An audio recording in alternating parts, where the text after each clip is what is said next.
Don't fall asleep. I was 15 and a half on a flight from San Francisco to PA to visit my boyfriend starting college on the East Coast. While I was curvy in all the right places, I was also very clearly still a child. I even mentioned to my seatmate casually in passing that I was on high school break and visiting my newly graduated high school boyfriend to help him move into college. About an hour into the flight, I fall asleep with my sunglasses on. I wake up with something feeling off, but I'm confused what awoke me when I realize that the pressure on my leg and the back and forth movement of a man's hand on my upper and inner thigh area, and wait for it, I froze. I didn't scream. I didn't even say no. Actually, for what felt like eons, but was probably seconds, I pretended to still be asleep.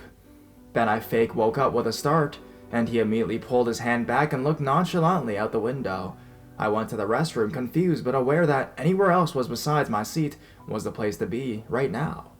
My dad, who wasn't really a dad as much as an uncle at that point of my life, and who had agreed to fly down with but made me buy my own ticket so we sat separately, was about 10 rows back, and I awkwardly crouched next to him and told him what had happened, all the while looking furiously ahead at the man that was starting to look behind him, presumably for me. Well, after saying what happened, a flight attendant was informed, and when the plane landed, multiple police agents came in and the pilot told everyone to be seated. 2 agents or officers, not exactly sure who exactly, escorted us off the plane, and the guy was silent the whole time, as was the plane. They took us on golf carts to the airport office area, and somehow we ended up behind the crappy guy's golf carts, and he was facing back, so he just stared at me for the whole ride to the airport police station. So creepy and awkward.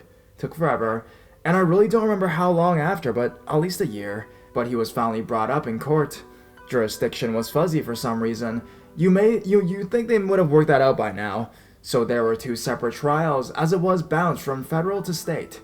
He ended up claiming I put my head on his shoulder, and that made him think that I was coming on to him. But obviously he was worried as he pled for a lesser charge that could keep him off a sex offenders list. Something that in hindsight is really frustrating, and I wish I pushed for more, but it was not my choice.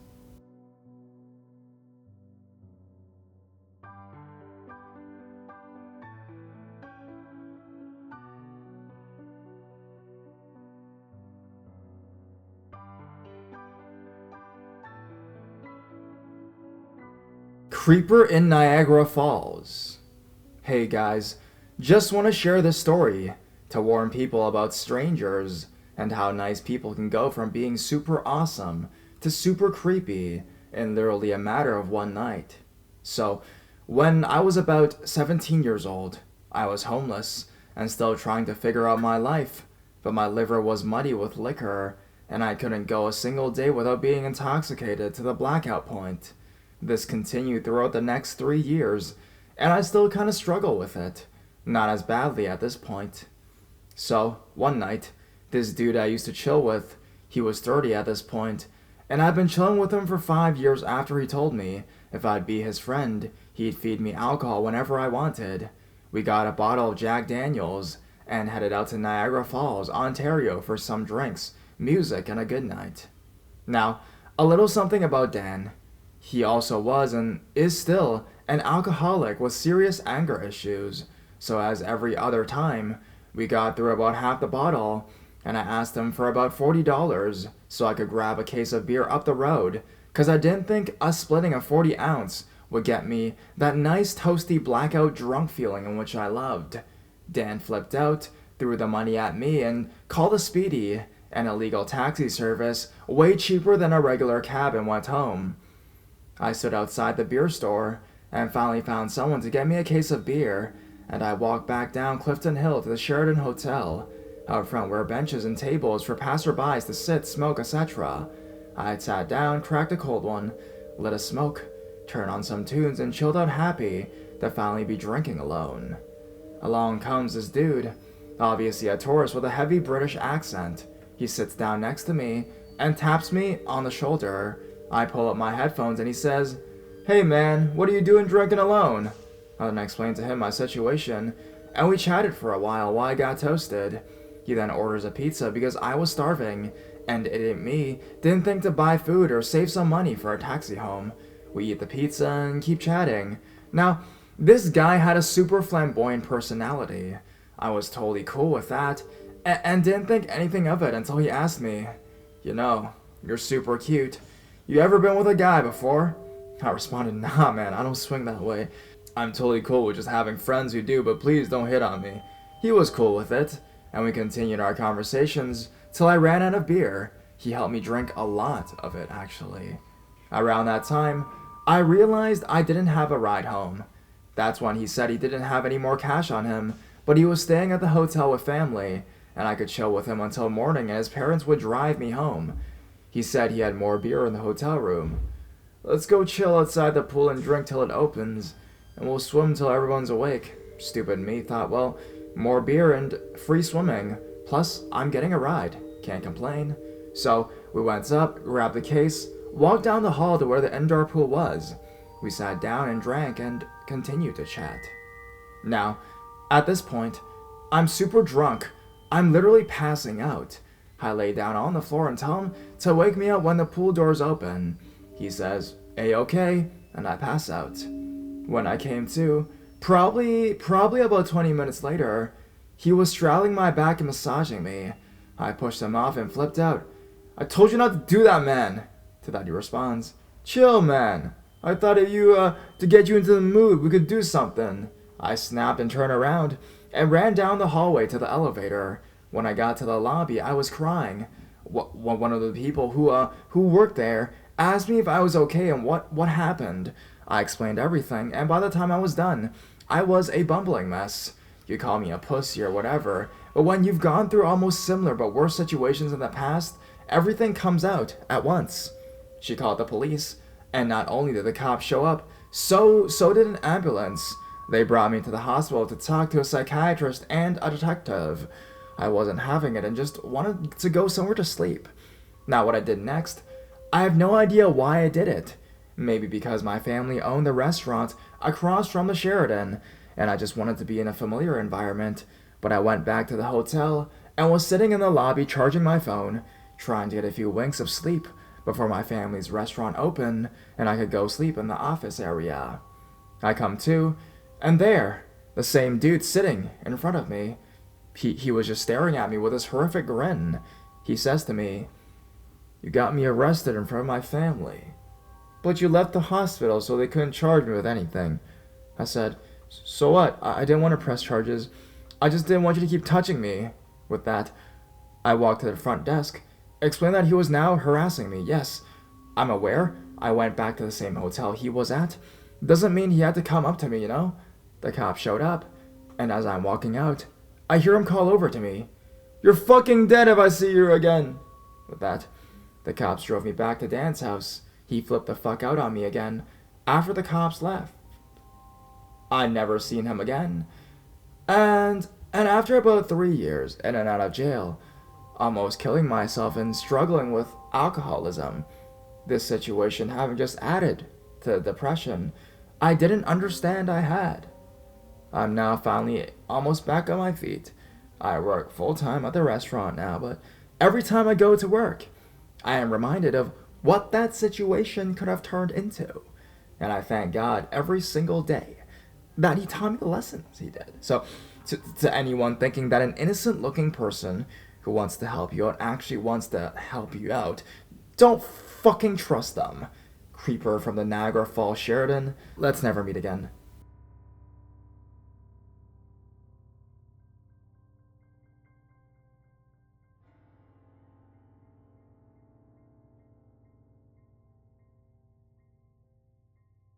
My stalker used my mental illness against me. Some background. I have severe chronic depression with psychosis and a severe anxiety disorder. I also have a seizure disorder, which is exacerbated by anxiety. My stalker wasn't always a stalker.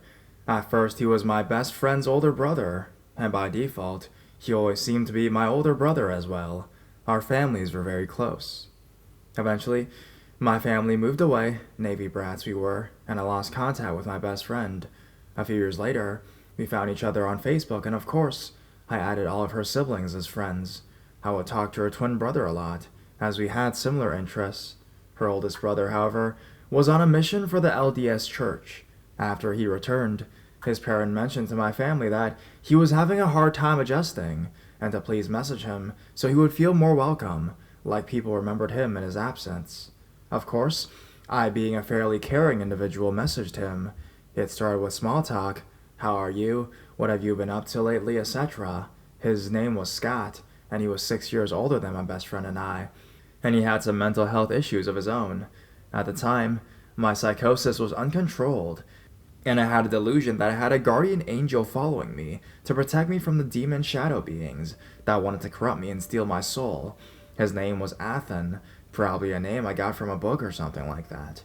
Scott encouraged this delusion and said that Athen would visit him and talk to him, and he would tell me about their conversations about me.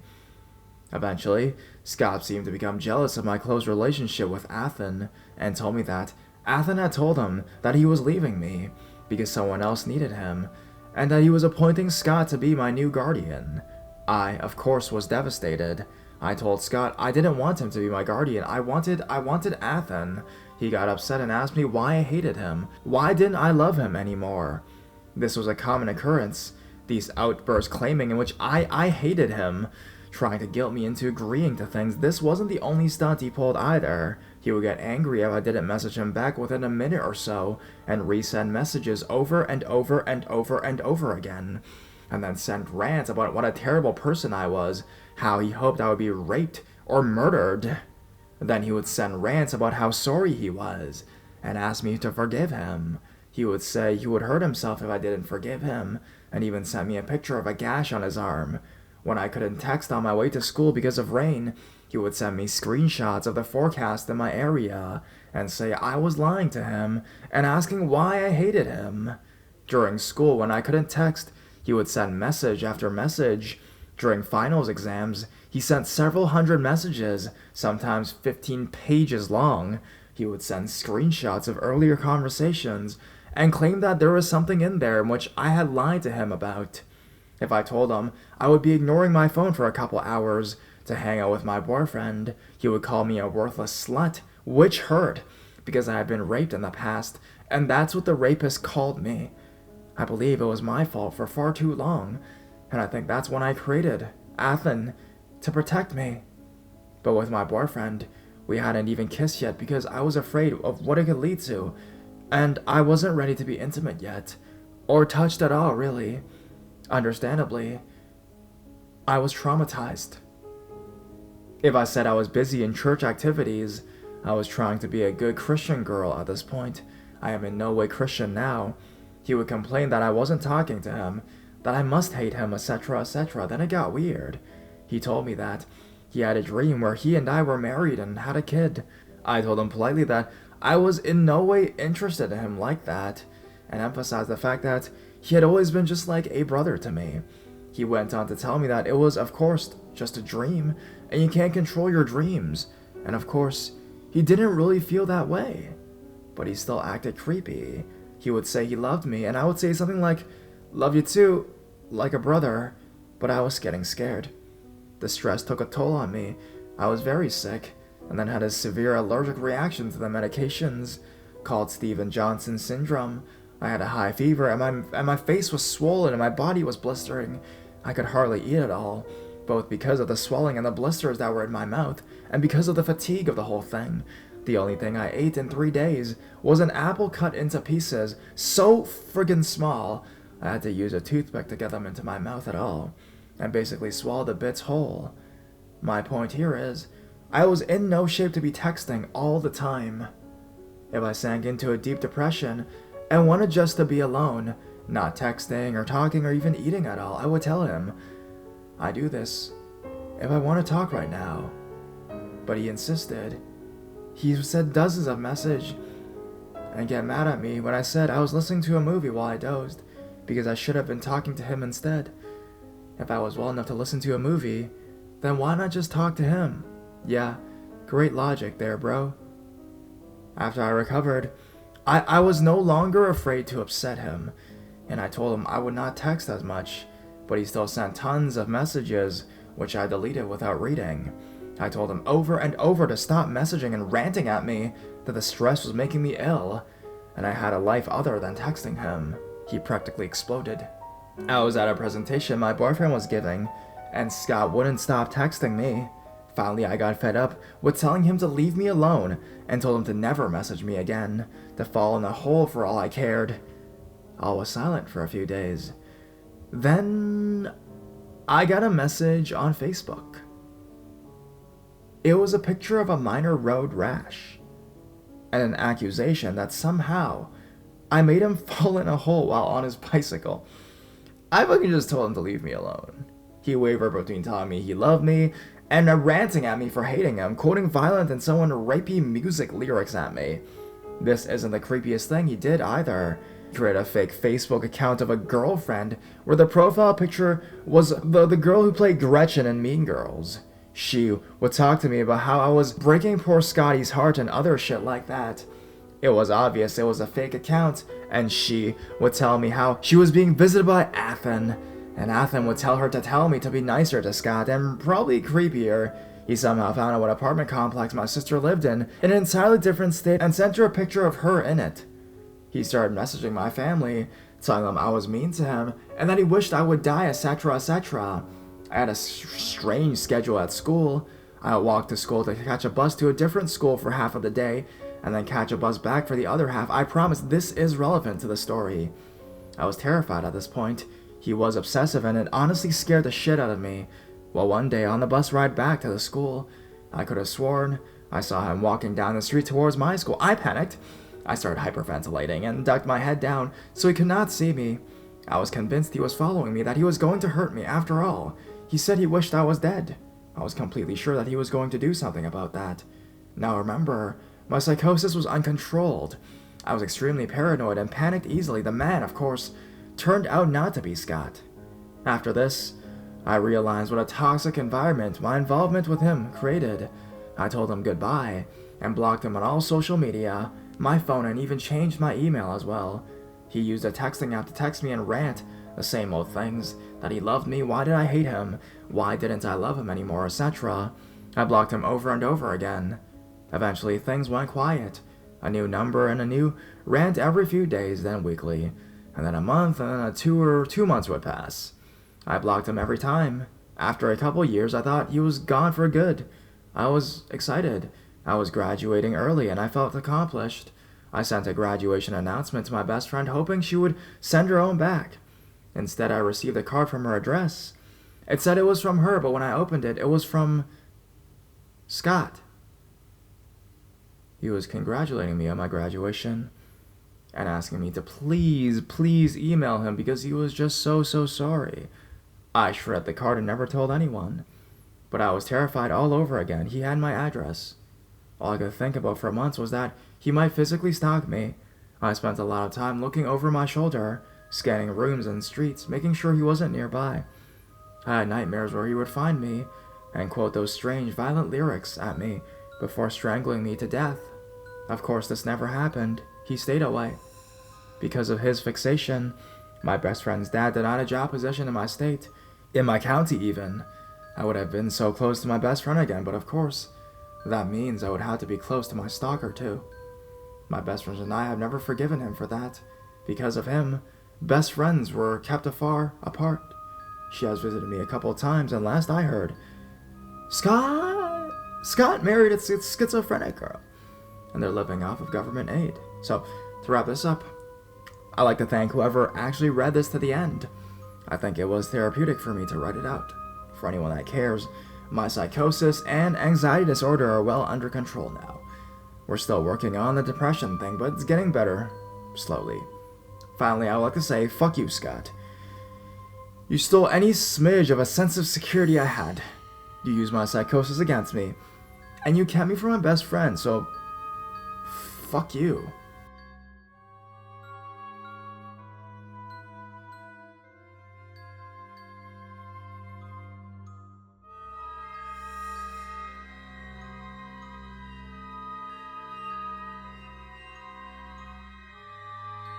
I'm a paramedic.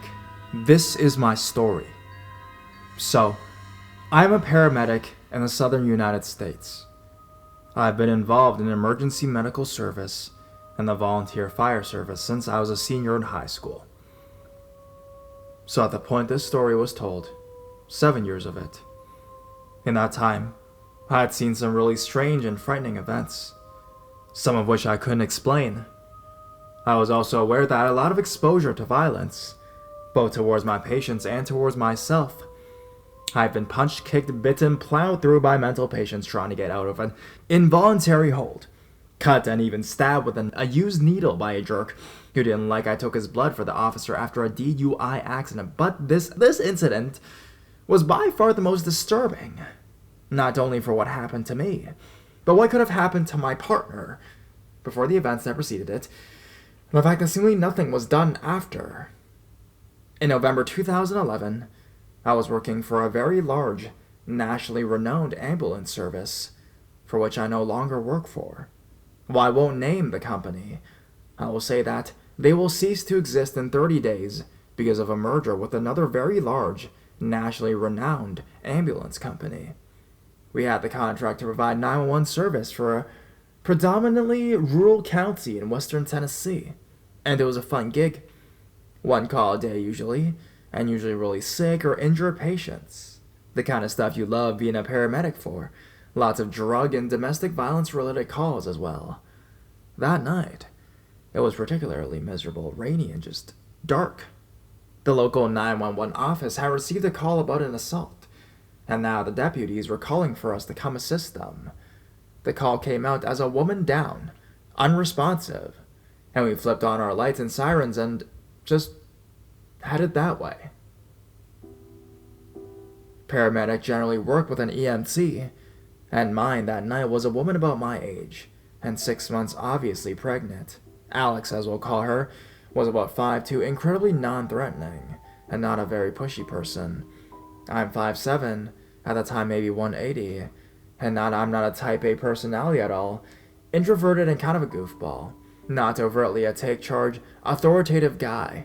I often joke that if I'm serious about something, something has gone terribly wrong. As we arrived there, I immediately knew something was very off.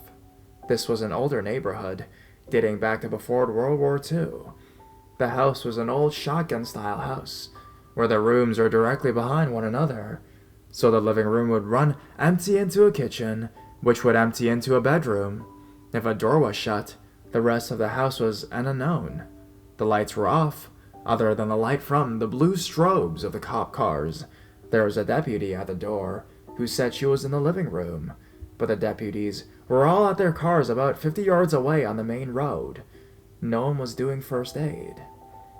The deputy said that the husband had said he had came home and found his wife laying face down on the floor and called the police.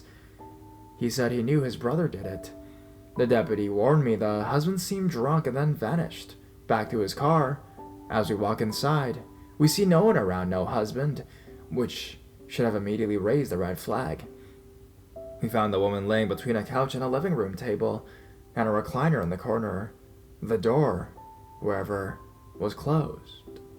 But we went to work on the woman. She was beaten to a pulp. Her nose deformed, her scalp was split open, and she was unconscious.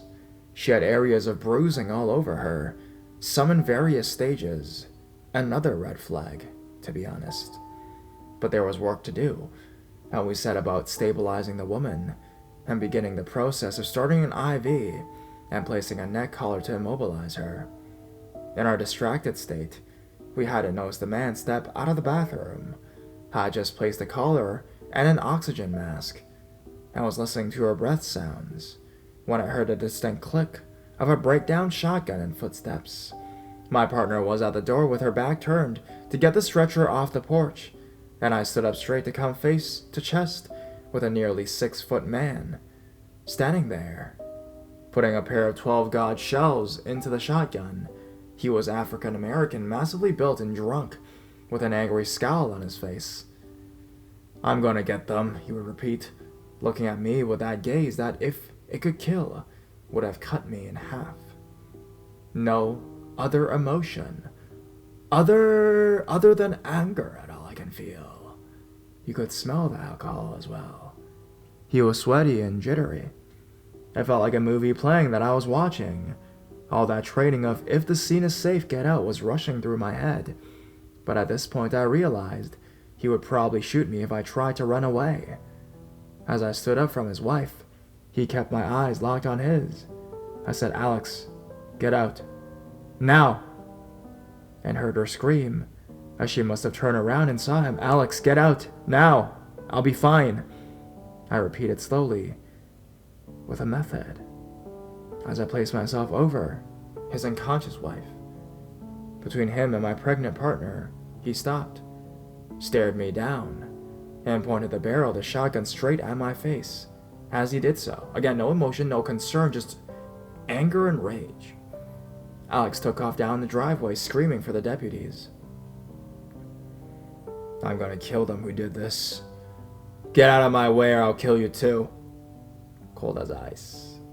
With a growing and incredibly creepy smile, he said this. I thought this was a joke at first. Someone's sick fucking idea of a prank or something. "Well, please don't, miss," was my response, with a laugh.